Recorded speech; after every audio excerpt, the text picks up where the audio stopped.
السلام علیکم ورحمۃ اللہ وبرکاتہ۔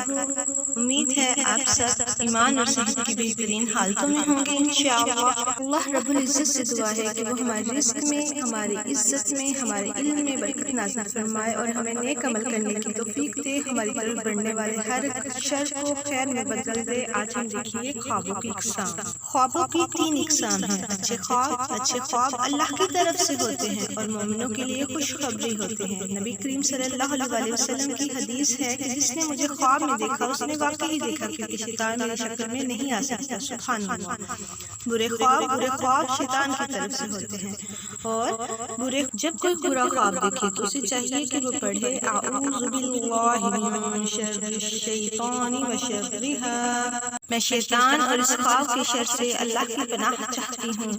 اور جب کوئی برا خواب دیکھے تو اسے چاہیے کہ وہ 3 بار اپنے بائیں طرف دھتکارے اور جس کروٹ پہ لیٹا ہو اس سے پلٹ جائے۔ فضول خواب انسان کے پراگندہ خیالات کا عکس ہوتے ہیں۔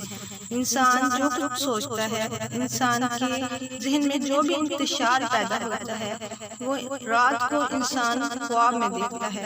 اگر آپ کو یہ معلومات اچھی لگے تو میرے چینل کو لائک، شیئر، سبسکرائب کریں۔ یہ آپ کی طرف سے صدقہ جاریہ